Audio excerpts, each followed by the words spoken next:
Ingat ini ucapanku hari ini, catat kalian baik-baik. Rudi Simamora tidak akan lama lagi tuh. Karirnya akan hancur. Tidak akan lama lagi. Pegang cakapku. Bagaimana caranya dia biar lama? Hanya satu cara. Rendahkan diri, tinggalkan kesombongan. Dia kan si Panggaron, dipanggar nanti. Kalau nggak percaya kalian, menjatuhkan Rudi Simamora gampang. Kirim dia uang 500.000 terus kirim WA ke dia. Hantam aja Uclim itu, gini. Diantamnya itu. Ya. Coba kau nggak pernah percaya. Tidak akan lama. Pegang cakapku ini. Dia orang yang tidak bisa menahan emosi. Tidak bisa menahan nafsu. Dulu kan gitu, bang, aku baru keluar. Kalau bisa janganlah dulu kau berdebat, ya kan? Oh ya, saya bicara kekristenan. Aman sebulan, 2 bulan, 3 bulan. Dipanasi orang. Dikirimlah ini, dikirim paus, dikirim ini. Oh, makin bangga dia. Oh, ininya jalan hepeng itu. Mulai dia berkotek-kotek. Lewatlah. Outside. Semua orang bisa mengaku, saudara. Semua orang bisa mengaku nabi. Bisa kita larang orang mengaku nabi? Contoh seperti aku.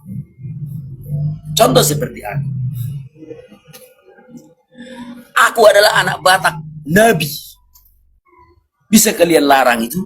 Karena nggak bisa. Tapi kalian harus mengedukasi. Latar belakang si anak Batak itu apa sih sehingga dia mengaku nabi? Apa latar belakangnya? Yang pertama, apakah dia orang Yahudi? Oh tidak, dia orang Batak. Oh, berarti batal. Yang kedua, apakah istrinya banyak? Kalau istrinya banyak, itu bukan nabi. Itu namanya nabi sulon di dalam iman Kristen ini. Nah, berarti istri si anak Batak itu ada 9. Oh, berarti itu bukan nabi. Nabi sulon itu. Baru cek lagi kelakuannya. Apakah pernah mengambil istri orang? Oh, anak Batak itu bejat. Suka mengambil istri orang. Oh, berarti itu bukan nabi. Itu nabi sulon.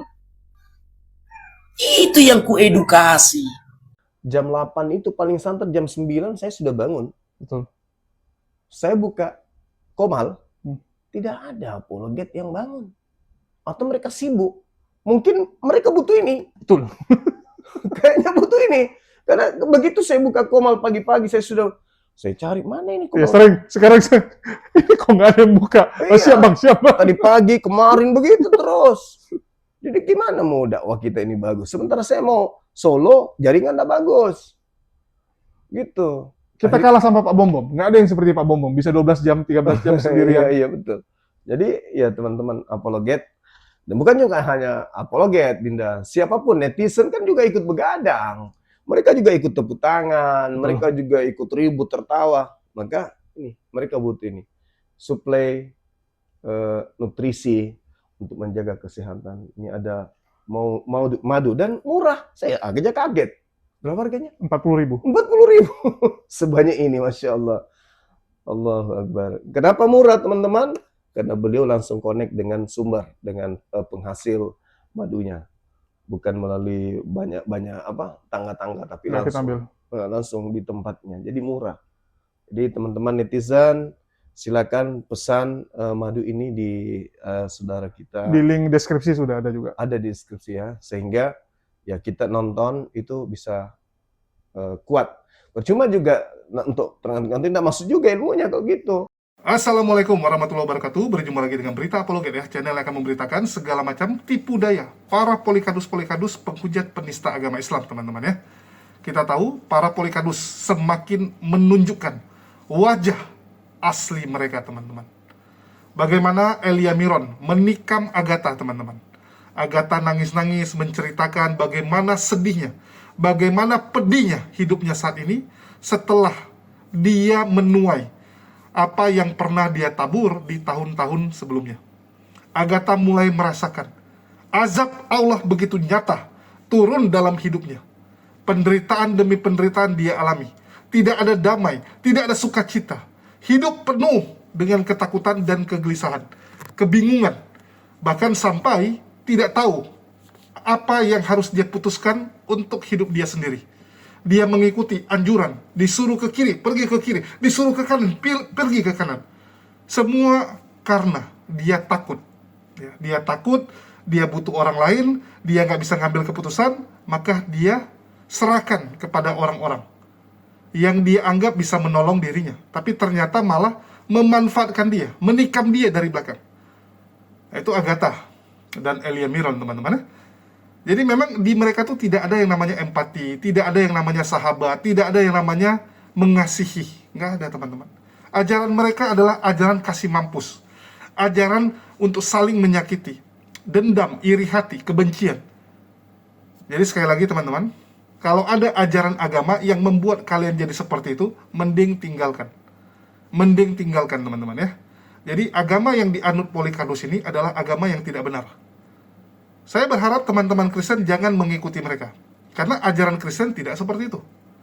Ajaran Kristen yang saya kenal adalah ajaran yang mengasihi sesama, bukan malah saling mencelakai, saling membongkar satu sama lain, saling untuk memanfaatkan satu sama lain. Jangan, teman-teman. Di konten kali ini yang akan kita bahas adalah Rudy Simamora yang juga menikam gurunya gitu kan. Kalau Saifuddin bilang, ini murid tega gitu kan. Nah, jadi memang menikam sesama mereka, guru, murid, sahabat, keluarga, itu hal yang wajar. Karena dibilang apa? Yang bisa mengikuti ajaran ini adalah orang-orang yang sudah bisa membenci keluarganya, bapaknya, ibunya, kan gitu. Orang yang sampai tega membenci keluarganya, pastilah orang yang sadis. Orang yang siap untuk menjual ya keluarganya, sahabatnya gitu, mencelakai saudaranya gitu kan. Namanya udah benci. Kenapa Rudy Simamora bisa menikam Rudy Iskariot padahal gurunya? Karena memang diajarkan untuk membenci. Benci saudara, benci keluarga, benci gurumu. Benci gurumu. Itulah kenapa dia waktu nikam Rudy Iskariot nggak ada rasa bersalah. Nggak ada rasa bersalahnya. Karena memang ajarannya mengajarkan seperti itu. Ini yang kalian harus ketahui, teman-teman ya. Dan saya berharap jangan sampai kita ikut-ikutan menjadi orang-orang seperti mereka. Jangan, teman-teman. Islam tidak mengajarkan seperti itu. Dan Kristen juga setahu saya, itu mengajarkan untuk saling kasih mengasihi. Bantu, tolong orang lain ya. Bagaimana kamu ingin diperlakukan, perlakukanlah orang lain seperti itu.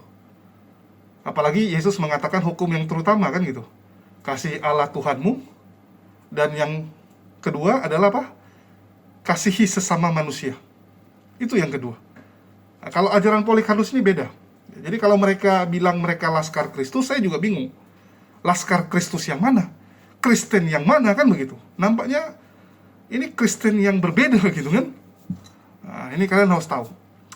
Terus kembali ke Rudy Simamora, teman-teman ya, yang sudah menikam gurunya sendiri, Rudy Iskariot. Dan Rudy Iskariot juga sudah mengeluarkan ya fatwa Iskariot kalau saya bilang. Di mana dia mengatakan bahwa Rudy Simamora ini adalah orang yang sangat brutal, sangat barbar gitu kan. Orang yang sangat bejat gitu, nggak tahu terima kasih. Ini semua kita udah tahu. Karena Rudy Iskariot dan Rudy Simamora atau anak Batak itu sebenarnya seperti pinang dibelah dua. Seharusnya Rudy Iskariot lihat anak Batak itu seperti lihat dia di masa muda. Betul nggak? Anak Batak atau Rudy Simamora itu adalah cerminan Rudy Iskariot 15 tahun yang lalu. Selisih umur mereka kan segitu. Mau 20 gitu kan, 15 sampai 20 tahun. Itu cerminan kamu di masa muda. Cuman Rudy Iskariot ya, di saat seumur Rudy Simamora, dia hidup dalam persembunyian karena dicari oleh FPI saat itu. Dicari umat muslim saat itu. 10 tahun dia sembunyi. Selama 10 tahun dia sembunyi, baru dia keluar. Setelah dia merasa, oh, saya sudah tidak dicari nih. Oh, ya, saya butuh uang nih sekarang. Kalau kemarin dia sempat kerja yang lain. Gitu. Oke?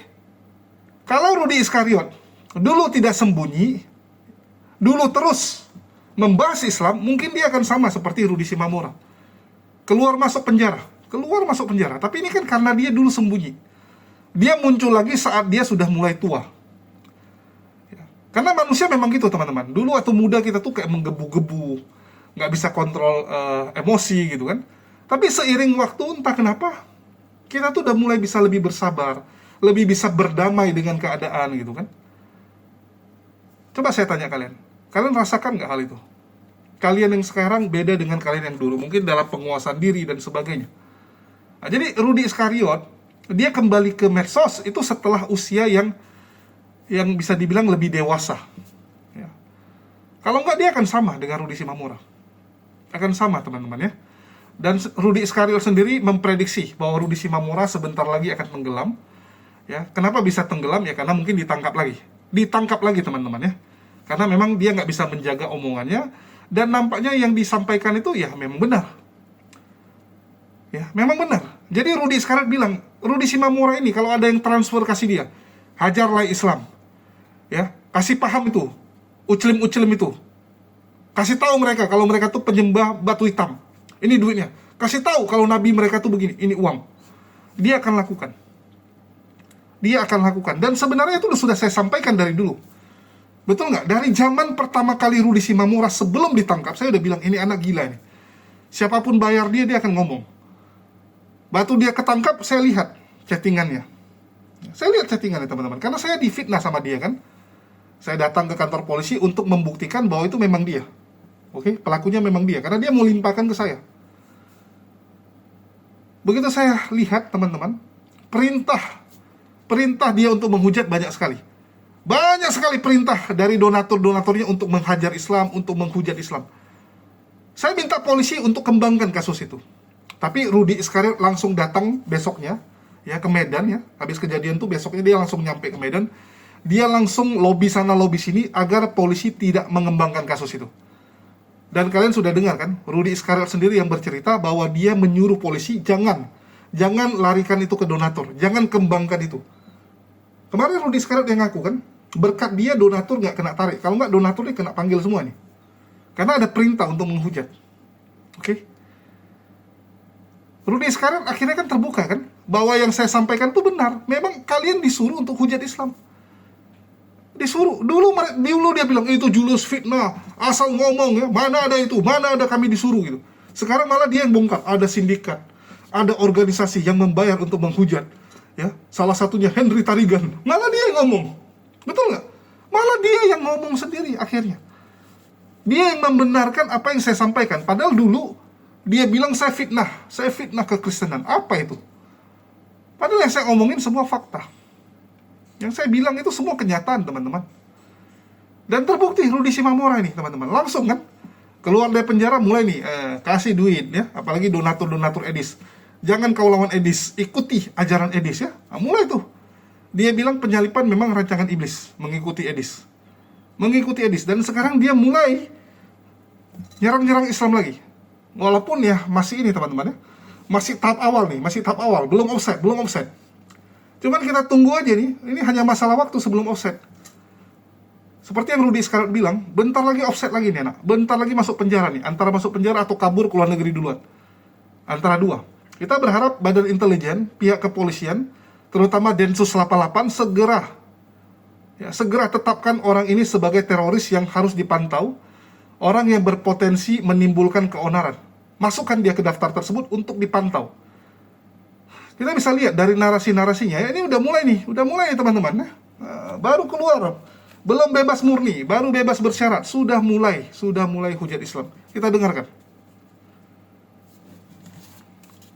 Kristen yang sibuk mempersoalkan Yesus Tuhan atau bukan Tuhan. Tuhan aja gak dikenalnya. Bagaimana dia cara mengetahui Yesus itu Tuhan atau bukan Tuhan?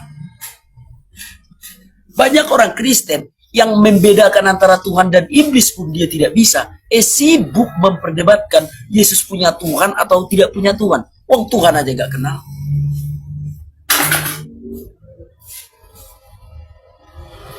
Paham ya kawan-kawan ya? Jadi memang benar malaikat berdosa itu yang disimpan di dalam goa itu menyamar sebagai malaikat.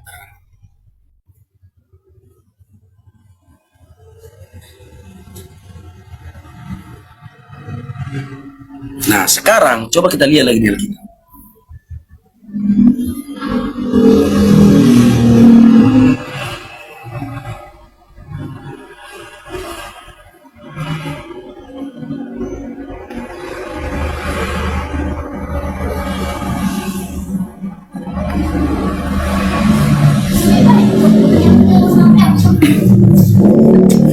Coba kita lihat kawan-kawan ya.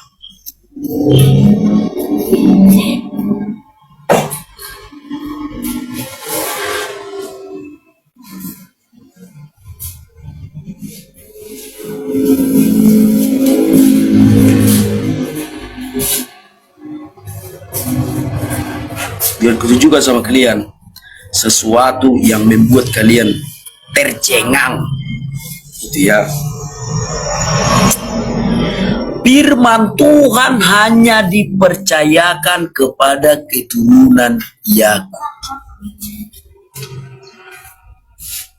Jadi firman Tuhan hanya dipercayakan kepada keturunan Yakub. Apakah Pak Paul Jang keturunan Yakub?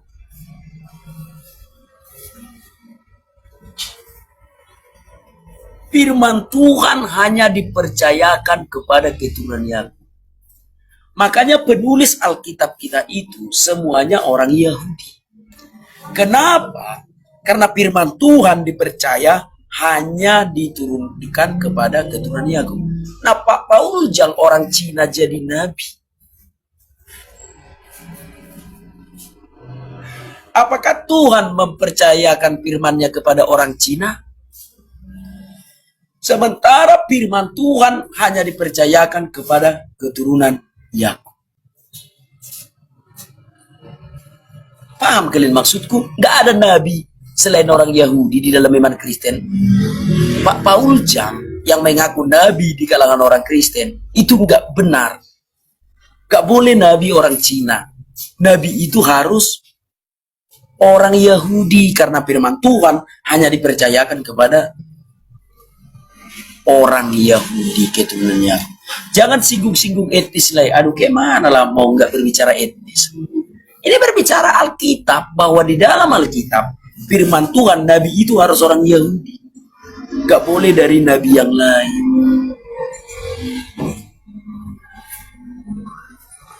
Paham ya saudaraku? Ya, semoga kawan-kawan paham.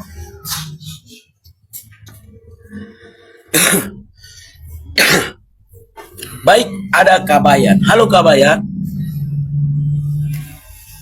Terus kenapa kau bawa Cina? Karena Pak Paul Jang itu orang Chinese. Dan dia mengaku nabi orang Kristen. Saya kira orang Chinese pun tidak perlu marah. Karena yang kukatakan adalah, di dalam iman kekristenan, nabi itu harus orang Yahudi. Gak boleh orang Cina jadi nabi. Tapi ada seorang yang bernama Pak Paul Jang, dia mengaku jadi nabi bagi orang Kristen, padahal dia orang Cina. Ya harus aku luruskan. Pahamnya kalian maksudku? Takutku nggak paham kalian. Kebaperan kali bayi. Harap maklum lah si Paul Jang memang. Luga Tambunan juga mengaku nabi. Semua orang bisa mengaku, saudara. Semua orang bisa mengaku nabi. Bisa kita larang orang mengaku nabi? Contoh seperti aku. Contoh seperti aku. Aku adalah anak Batak nabi. Bisa kalian larang itu? Karena nggak bisa. Tapi kalian harus mengedukasi. Latar belakang si anak Batak itu apa sih sehingga dia mengaku nabi? Apa latar belakangnya? Yang pertama, apakah dia orang Yahudi? Oh tidak, dia orang Batak. Berarti batal. Yang kedua, apakah istrinya banyak? Kalau istrinya banyak, itu bukan nabi. Itu namanya nabi sulon di dalam iman Kristen ini. Nah, berarti istri si anak Batak itu ada 9. Oh, berarti itu bukan nabi. Nabi sulon itu. Baru cek lagi kelakuannya. Apakah pernah mengambil istri orang? Oh, anak Batak itu bejat. Suka mengambil istri orang. Berarti itu bukan nabi. Itu nabi sulon. Itu yang kuedukasi kepada saudara-saudara yang Kristen. Apa aku salah? Aku hanya mengedukasi saja. Bahwa kalau dia benar-benar nabi yang diutus Tuhan, kelakuannya pun akan bermoral. Nah, tengok Pak Paul Jang. Apakah kelakuan Pak Parujang itu bermoral? Itu maksudnya, saudara-saudara. Jadi aku tidak ingin, ngapainlah kita sama-sama orang Kristen. Sama-samanya kita orang Kristen. Ngapainlah kita saling membenci. Tapi kalau untuk mengedukasi, apapun ceritanya, sekalipun nyawaku taruhannya, aku akan mengedukasi orang-orang Kristen. Bahwa nabi dari Tuhan, pastilah orang baik-baik. Bahwa nabi dari Tuhan, pastilah orang yang takut akan Tuhan. Jadi tidak ada nabi dari Tuhan yang bergelimpangan dosa. Tidak ada nabi dari Tuhan yang membenarkan dosa. Paham saudaraku? Paham ya? Coba bikin dulu komentarnya dong. Pahamnya kalian apa yang kusampaikan?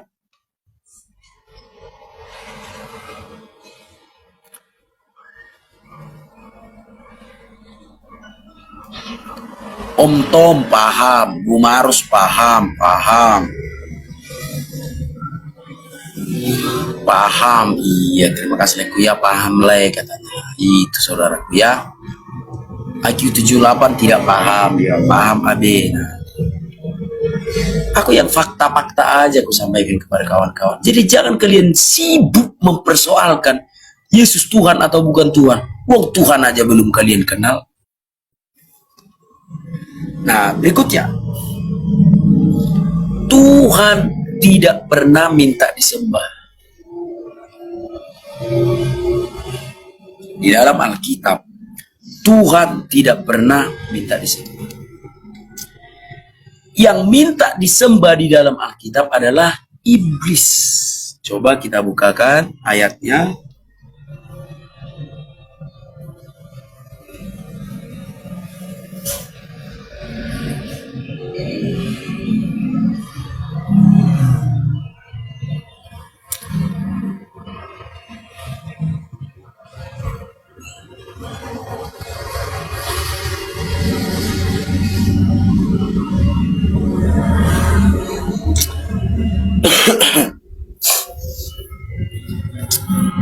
Baik, saya putar kamera saya. Ini dia. Dan berkata kepadanya. Ini Matius 4 ayat 9 ya. Matius 4 ayat yang ke-9. Kawan-kawan bisa baca di rumah juga. Dan berkata atau kita baca dari ayat 8 sajalah. Kita baca dulu Matius 4. Nah, kita baca mulai dari ayat 8. Kelihatan semua? Oke. Ayat 8 dulu. Dan iblis, kita sorot ya biar paham kawan.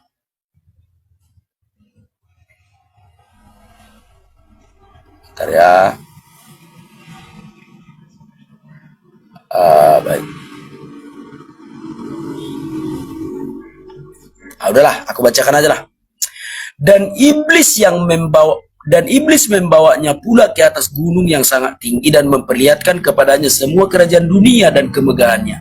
Dan berkata kepadanya, semua itu akan kuberikan kepadamu jika engkau sujud menyembah aku.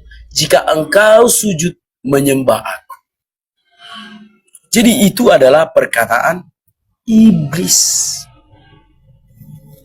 Iblislah yang mengemis minta disembah. Iblislah yang minta disembah. Jadi kawan-kawan, kalau kalian menemukan di Alkitab Tuhan minta disembah, itu iblis. Iblislah yang minta disembah.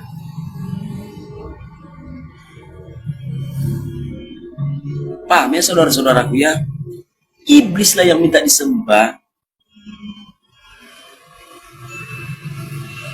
Coba kalian rajin membaca Alkitab dari Kejadian sampai Wahyu. Hati-hati kalian membacanya, pelan-pelan kalian baca.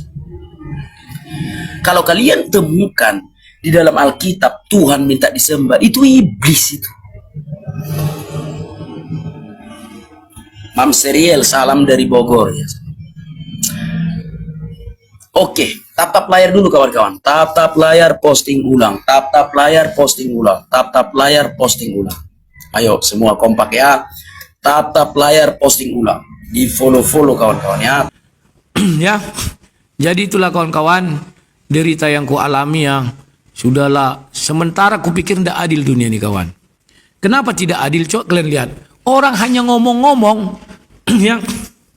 Orang hanya ngomong-ngomong, dibilangnya pahlawan.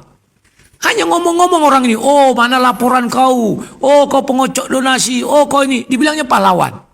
Pahlawan, dibangga-banggakan Rudi Simamora ini kemana-mana. Oh, Reda Marbun hebat, pahlawan. Sementara orang itu menginjakkan kaki ke Medan pun tidak ada.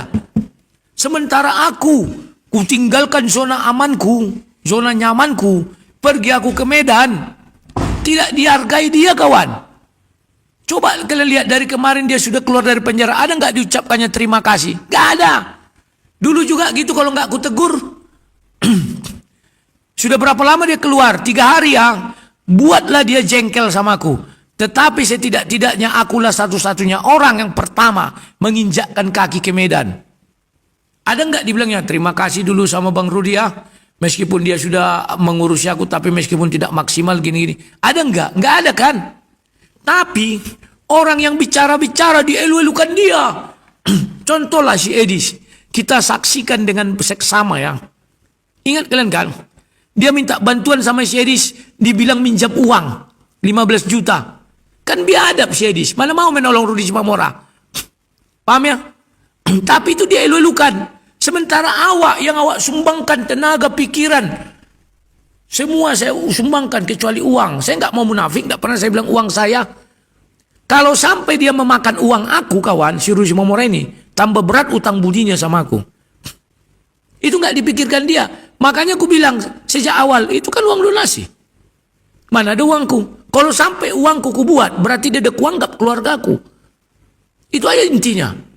Kau mau mengeluarkan uang, misalnya kalau kau orang tidak kau anggap dia sebagai keluarga, kan tidak mau. Paham kau? Kau anggap dia saudara. Sekarang aku jujur-jujur aja aku bilang, siapa kau? Aku bilang. Tadi malam kan aku bilang. Siapa kau sehingga aku harus keluarkan uang sampai 5 juta sama kau? Siapa kau? Sementara hari pertama aku kirim uang sama istrinya 1 juta itu kan uang donasi. Masa tidak dipikirkan dia itu kawan? Aduh, pahit kali yang kurasa. Ya. Ku korbankan waktuku, tenagaku, pikiranku, semua ku korbankan. Pergi aku ke Medan, dianggap si tai-tai. Sementara orang yang hanya bicara-bicara, tak pernah dia ke sana, dianggap pahlawan. Inilah pahlawanku, ini hebat sekali. Gimana menurut kalian kawan? Kecuali hanya otak-otak miring lah yang membela hal itu. Karena mereka nggak tahu otaknya miring. Ya. Kalau ada di sini, ini herder-herdernya, otak miring ini semua. Isi kepala nggak ada, kotoran aja.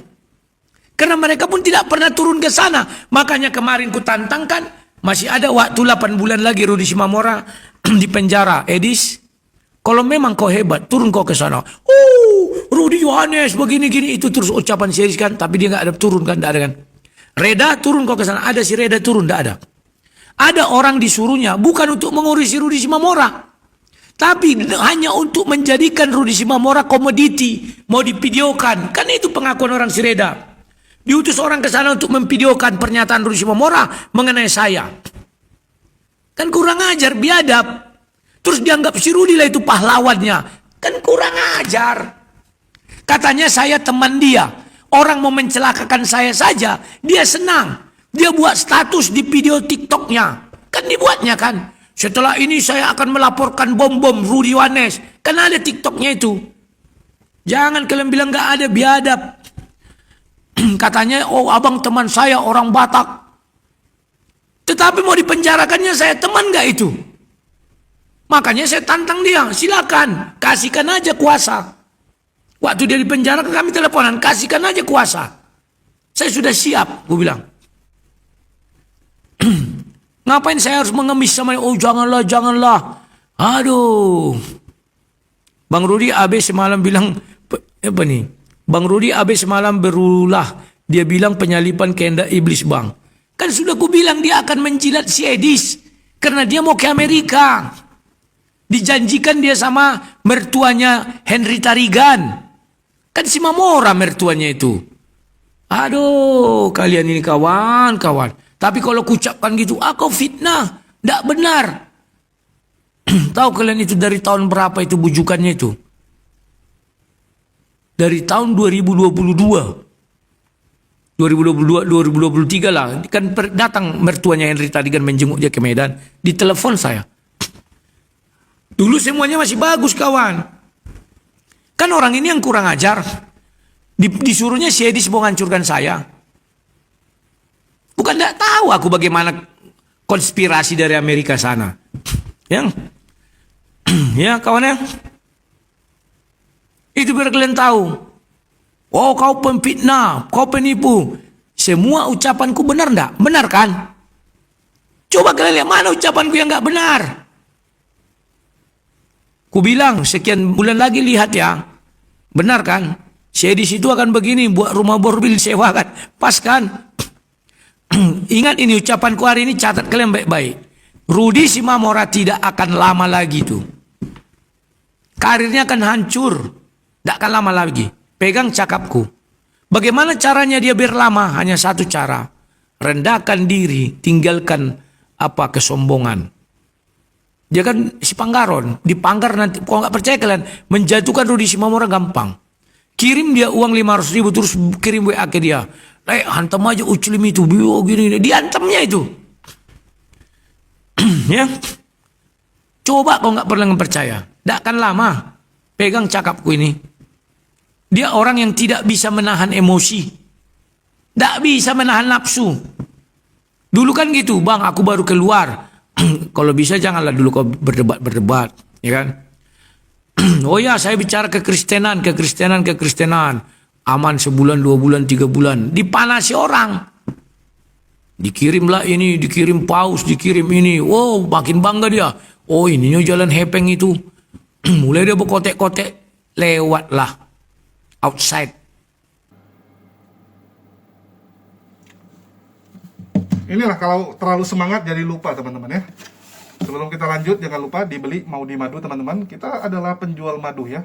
Kita tidak seperti mereka yang setiap hari ada donasi, ada yang bantu, listrik ada yang bayarin. Ya, terus juga wifi ada yang bayarin, semua ada yang bayarin. Nah, mereka gampang teman-teman. Kalau kita bayar sendiri. Dan karena YouTube ini lagi nggak jelas, bahkan kita harus sampai buat beberapa channel, ya kita sambil jualan madu. Ya, karena memang saya lebih suka jualan sebenarnya teman-teman ya. Bahkan Goldian lagi suka gangguin gitu, pengen juga jualan jadinya. Ya saya bilang lu jualan yang lain lah, jangan jualan madu juga. Oke. Jadi bagi teman-teman yang mau beli madu silakan, kita jual madu asli dengan harga sangat terjangkau. Nah, yang ini yang Goldian nggak bisa ikut, dia bilang aduh gila. Ya untungnya tipis sekali, bikin capek. Saya bilang enggak lah, kan kita sambil dengar Oten ya. Saya sambil cari materi teman-teman. Sambil ini ya, cari bahan yang mau kita reaksi, ya saya sambil kerjain madu. Jadi pagi saya kerjain madu, nanti malam kerjain madu. Kalau siang gini panas teman-teman. Ya, panas. Jadi nggak mungkin, karena madunya di luar rumah. Kalau dalam rumah takutnya nanti tumpah-tumpah, repot bersihkan. Jadi biar di luar aja. Seperti itu. Jadi yang mau beli silakan, link pembelian sudah ada di deskripsi video. Kembali kepada Rudi Iskariot yang mengatakan bahwa ini kalau kita lihat Rudi Simamora sebentar lagi akan offset lagi karena memang dia dibayar ya. Ada pengakuan bahwa Rudi Simamora kalau dikasih uang dia akan nyerempet Islam, akan nyerang Islam, dan itu sudah mulai terbukti ya. Cuman dia bungkus itu menurut pemahaman Islam ya. Ada nabi berikutnya. Kalau di Kristen nabi seperti itu yang istrinya 9 ya, itu nabi nggak benar menurut Kristen dia bilang ya. Padahal kalau kita mau bedah ya, kalau dia bilang di Kristen tidak boleh nabi itu istrinya 9, bagaimana dengan Daud ya, bagaimana dengan Daud teman-teman? Kalau nabi tidak boleh lebih dari 1 istrinya, bagaimana dengan Abraham ya? Berapa banyak nabi di dalam Bible itu yang istrinya sangat banyak? Silakan dicek. Apakah Musa istrinya 1? Silakan kalian cek. Jadi apa yang disampaikan oleh Rudi Simamora itu sebenarnya malah melawan Bible-nya sendiri. Melawan Bible-nya sendiri. Bahkan Edis Tipu yang sekarang jadi junjungan dia, yang dia anggap sebagai guru, abang gitu kan, itu juga mengatakan bahwa Bible mengajarkan poligami. Ya, Bible mengajarkan poligami menurut Edis Tipu, sekali lagi ya, bukan menurut saya, Edis Tipu. Jadi jelas teman-teman bahwa yang dia maksud di sini, ya, Rudi Simamora sebut, ya kita tahu kemana, dan ini tidak alkitabiah. Semua yang disampaikan tidak alkitabiah. Artinya dia cuman berdasarkan modal congornya, asumsinya. Jadi memang kemampuan dia tuh ya kemampuan kedetua gitu. Memang jago teriak-teriak, ngomong Yesus kan gitu. 11-12 sama Rudi Iskariot. Nggak ada ilmunya, tong kosong, cuman modal congor gitu kan. Rudi Iskariot kan dulu gitu juga, modal congor. Saya bahkan sampai tanya dia, nggak malu gitu, pakai nama Sang Debaters, tapi nggak ada upgrade ilmunya. Bang Zuma itu bela-belain loh, belajar bahasa Ibrani, ya belajar yang lain gitu. Untuk apa? Nambah skill gitu. Rudi Iskariot nggak, mentok di situ-situ aja. Ada nggak ilmu yang tambah dari dia? Nggak ada. Nggak ada. Paling rambutnya aja yang makin hari makin hilang. Ya, itu aja. Jadi sekali lagi, Rudi Iskariot ini sedang menuai apa yang dia tabur. Dan saya berharap dia bisa bertobat. Ya, sekali lagi, saya sudah mengampuni dia. Ya, dari kemarin-kemarin saya sudah mengampuni. Dan saya berharap dia bisa bertobat, bisa mendapatkan hidayah. Sebagai seorang muslim ya kita harus doa yang baik lah, supaya kembali ke kita kan gitu. Doa yang baik akan kembali ke kita. Kita doakan yang baik untuk dia, maka Allah kan kembalikan ke kita hal-hal yang baik juga. Nah, terus kalau Rudi Simamora ini alias anak Batak ini, ya kita tunggu, kita pantau saja teman-teman. Nah, kita pantau saja. Kalau Kores bilang ya, Oten menghujat, anak Batak kita tangkap. Begitu dia keluar, Oten menghujat lagi, anak Batak lagi yang kita tangkap aja nanti. Karena dia residivis, gampang ditangkap. Polisi kalau lihat berkasnya, hujat lagi, udah angkat aja, angkat aja ya. Pede polisi ngerjainnya. Karena memang dia tabiatnya seperti itu. Apakah itu kelakuan asli Rudi Simamora? Iya. Wajah aslinya memang gitu. Jadi kalau dia bilang dia sudah bertobat ya, kayak dia bilang saya menyesal melakukan hal itu. Mana ada penyesalannya? Nggak ada penyesalannya mereka teman-teman. Karena ini ujung-ujungnya karena uang semua. Kalau dia nggak gitu, dia mau makan apa? Apa pekerjaan Rudi Simamora? Coba saya tanya, apa pekerjaannya? Dia mengatakan handphonenya disita, semua barangnya disita. Sekarang dia punya handphone sampai 2 lagi. Ya, ada handphone 2 kan, satu untuk live, satu depan kan gitu, kamera hidup, satu lagi dia pegang kan. Kan nggak mungkin yang dia pegang ini handphone dummy. Atau enggak dia pegang ini untuk live, mana bisa. Kayak contoh di saya rekam, ini kamera kan di depan. Pakai HP ini teman-teman. Bukan pakai kamera, pakai HP ini. Oke? Handphone saya satu lagi. Bisa nggak Rudi Simamora dapat handphone, ya, begitu keluar dari penjara, kalau bukan dari orang ngasih ataupun ya donasi kan gitu. Kalian pikir kerja dia apa sih? Nggak ada. Mau kerja di bunga lagi nggak mungkin. Jadi sopir angkot gengsi gitu kan. Ya, jadi paling jadi serap gitu. Jadi sopir angkot serap dapat berapa sih gitu. Dia sudah mengucup uang donasi teman-teman. Jadi udah susah itu orang kalau udah ketagihan gitu. Ya, orang-orang yang sudah ketagihan menghujat berat. Karena dia sadar sekali hujat saya dapat sekian. Dengan menjadi penghujat, ya sebulan saya bisa dapat sekian. Kalau saya kerja dengan tenaga sendiri, dapatnya berapa sih? Kan gitu. Dapatnya berapa? Enggak lah, nggak mau saya. Itu yang ada di otaknya Rudi Simamora. Itulah kenapa dia akan terus hujat. Rudi sekarang agak mending. Sekarang dia jadi makelar juga ya. Jadi makelar kasus tanah dan sebagainya. Oke? Ya minimal tuh usaha dia lah kan gitu. Walaupun cuma jadi agen. Agen juga pekerjaan halal. Apakah makelar itu bukan pekerjaan yang halal? Ya pekerjaan halal, kecuali yang dia jual barang-barang terlarang.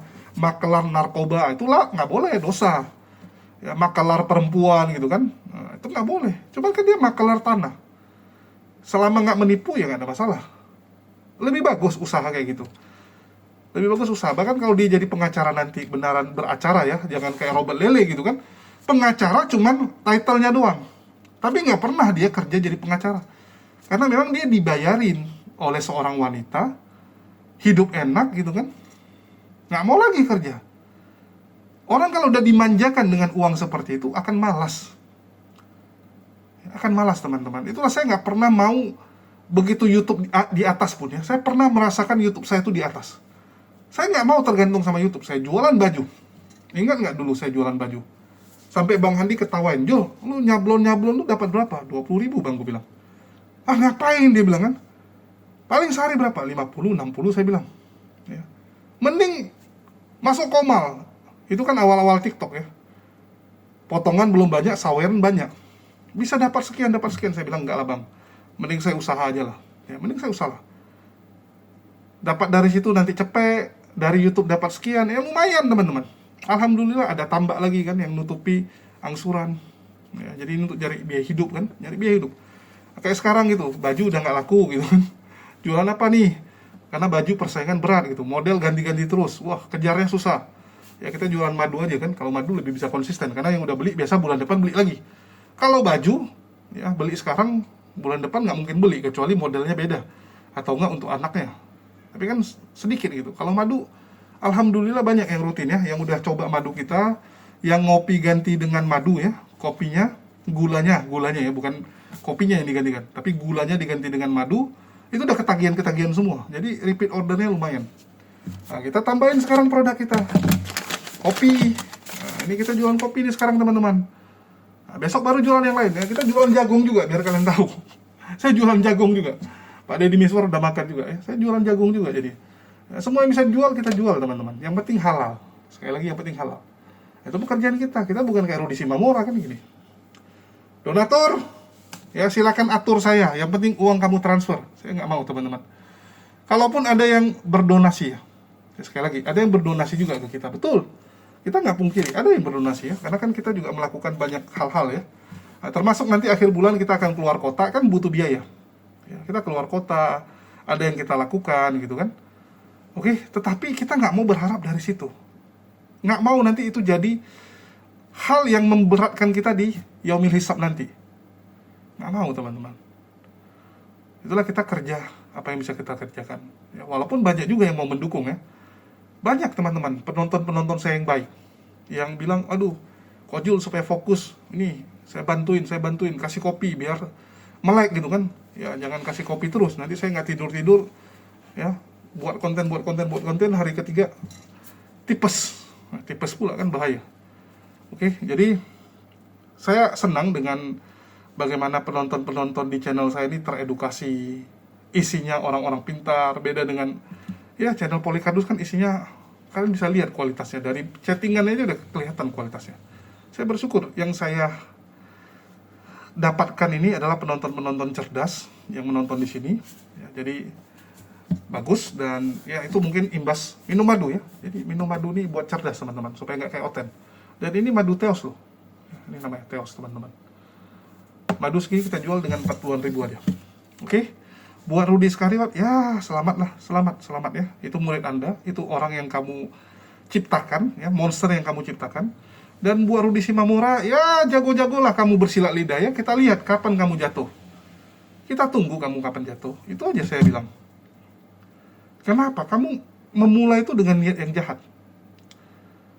Kalau kamu memang pembela Injil, ya kayak dia bilang, "Oh kan saya cuma menyampaikan kepada orang Kristen." Ya dari cara penyampaian, dari niatmu kita udah tahu gitu. Kalau niat bela iman Kristen, ya saya bilang kayak Effendi Usman itu kepedalaman masih oke lah. Tapi konten-kontennya pun banyak yang ngawur. Tapi kalau bela umat ya secara Kristen, menurut saya Tante Didit Yuli sama Louis Prasetyo masih lebih baik. Itu lebih bela iman. Maksudnya saya bisa merasakan kalau memang mereka berapologet gitu. Walaupun kadang-kadang bisa offside sedikit gitu kan. Kadang-kadang suka nyerang Islam juga, tapi masih dalam koridor bahwa yang diutamakan, niat utamanya itu bela Kristen, walaupun kadang-kadang ya emosi kan gitu. Emosi kadang-kadang keceplosan gitu. Nah, kalau Rudi Simamora ini nggak ada bela Kristennya, nggak ada kita rasakan bahwa dia memikirkan Kristen, nggak ada. Mereka ini nggak mentingin Kristen. Kristen mau hancur kah? Kristen mau nggak dipedulikan kah? Nggak peduli, yang penting ke diri mereka. Dan itu yang ngomong gurunya ya, gurunya yang ngomong teman-teman, bukan saya. Ini mantan gurunya nih, Rudi Skariot ya, bukan saya. Oke, sekian dari saya. Makasih buat semuanya. Di akhir kata saya ucapkan wassalamualaikum warahmatullahi wabarakatuh. Sampai jumpa di konten-konten kita berikutnya.